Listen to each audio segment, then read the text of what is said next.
그때 그 재앙을 멈추게 하는 방법을 우리가 잘 연구를 해보면은 지금 전 세계적으로 이렇게 여러 가지 악하고 독하고 험대가 번져가고 있는 이때에 그 재앙으로부터 벗어날 수 있는 비결을 발견할 수 있을 것 아니겠습니까? 그래서 오늘 이 시간에는 그 악하고 독하고 헌대가 나타난 재앙을 멈추게 한 사건을 좀 살펴보는데, 이 법궤를 우리가 지금 있어야 될 곳에 있지 않고 전혀 다른 곳에 이 법궤가 있기 때문에 이런 재앙이 있는 것 같으다. 그러니 법궤를 원래 있는 장소로 돌려보내는 길밖에 이 재난을 멈추는 방법은 없겠다. 그래서 그 법궤를 이제 짊어지고 원래 있는 곳으로 가게 하기 위해서 송아지 몇 마리를 선택했습니까? 두 마리를 선택했어요. 그리고 거기다가 법궤를 딱 짊어지게 하고서는 지켜보는 겁니다. 이 블레셋 사람들이 진짜 이 말씀을 잘못 간수했기 때문에 온 재앙인지 아니면 우연인지 마지막까지 확인을 하고 싶었던 거예요. 그래서 이 블레셋 사람들이 이 법궤를 메고서는 송아지가 벳세메스로 한눈 팔지 않고 그대로 가면은 정말 하나님께서 이게 역사하시는 일이고, 그렇지 않으면은 이거는 우연이다라고 이제 판단하기 위해서 벳세메스로 이 법궤를 짊어지고 송아지가 가도록 했는데, 어떤 송아지를 선택했습니까? 길 잘 드는 송아지를 선택하면은 자기가 알아서 잘 길만 찾아갈 거 아니겠어요? 그래서 멍에를 한 번도 매보지 않은 송아지를 선택을 합니다. 그 송아지가 이 법궤를 메고서 벳세메스로 이제 올라가는 사명을 가졌는데, 과연 이 소는 어떤 사명을 가졌을까?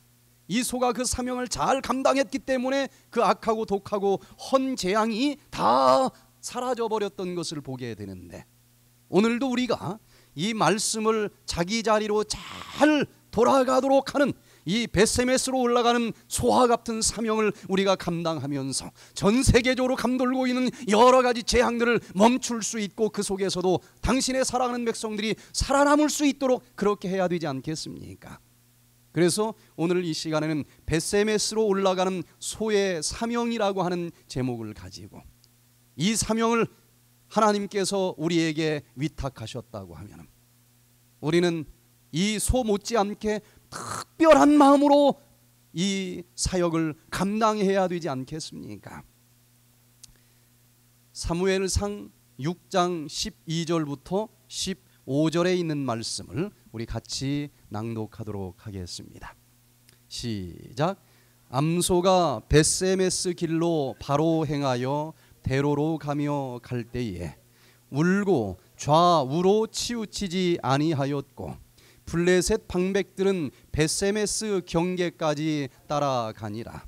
벳세메스 사람들이 골짜기에서 밀을 베다가 눈을 들어 궤를 보고 그것의 보임을 기뻐하더니, 수레가 벳세메스 사람 여호수아의 밭 큰 돌 있는 곳에 이르러 선지라. 무리가 수레의 나무를 패고 그 소를 번제로 여호와께 드리고, 레위인은 여호와의 궤와 그 궤와 함께 있는 금보물 담긴 상자를 내려다가 큰 돌 위에 두매, 그날에 벳세메스 사람들이 여호와께 번제와 다른 제를 드리니라. 자, 이 법궤를 맨 송아지가 어디로 지금 가도록 한 것입니까? 벳세메스로 가도록 했어요. 좌로나 우로나 치우치지 않고 줄곧 벳세메스를 향해서 가는 송아지의 특별한 사명을 우리는 배워야 될 것인데, 벳세메스라고 하는 그 목적지가 도대체 어디일까? 히브리어로 벳세메스는 바이트라고 하는 말과 세메쉬라고 하는 말의 합성어인데, 바이트라고 하는 것은 집이라고 하는 뜻이고 세메쉬는 태양이라는 뜻입니다. 그래서 벳세메스는 무슨 집이라는 거예요? 태양의 집이라는 것입니다. 의의 태양 되시는 예수 그리스도가 계시는 집, 바로 천국을 영적으로는 의미할 것입니다.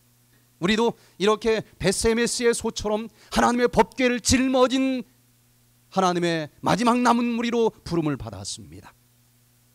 우리가 어떻게 이 사명을 감당하느냐에 따라서 이 세상 사람들에게 독종이 계속 번지느냐 멈추느냐 하는 것이 정해질 수 있다고 하는 것입니다.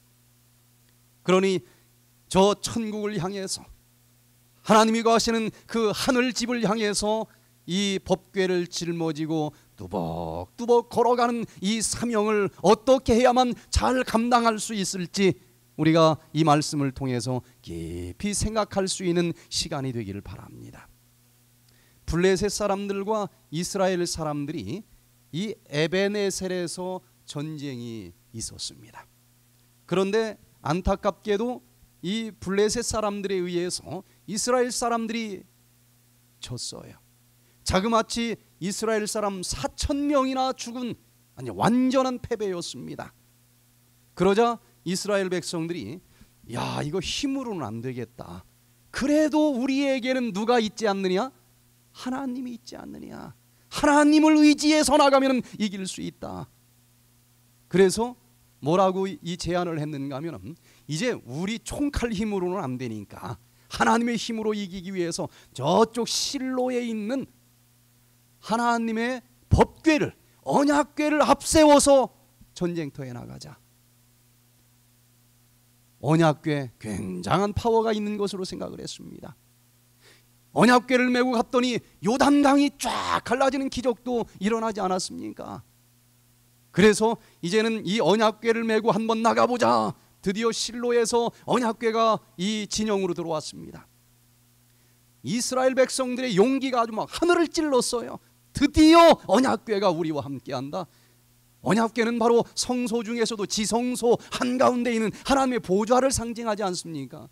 드디어 하나님이 우리와 함께한다. 그렇게 믿었으니 얼마나 용기가 충천했겠어요.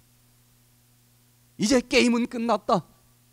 저쪽에 블레셋 사람들이 바들바들 떨었다 그랬습니다. 그런데도 그냥 또 항복할 수는 없지 않습니까? 야, 이거 그냥 싸워서 될 일이 아니다. 어차피 전쟁터인데 죽자 살자 목숨 내놓고 우리도 싸우자. 블레셋 사람들이 그렇게 덤볐습니다. 그런데 어처구니 없게도 이 전쟁에서도 누가 이겼습니까? 블레셋 사람들이 이겼어요. 언약궤만 우리와 함께하면 모든 전쟁 이길 거라고 믿었었던 이 이스라엘 백성들이 어처구니 없게 졌을 뿐만 아니라 언약궤까지 빼앗겨 버리는 일들이 벌어지게 된 것입니다. 그래서 이 블레셋 사람들은 드디어 이 자기들의 신이 하나님을 이겼다라고 믿었어요.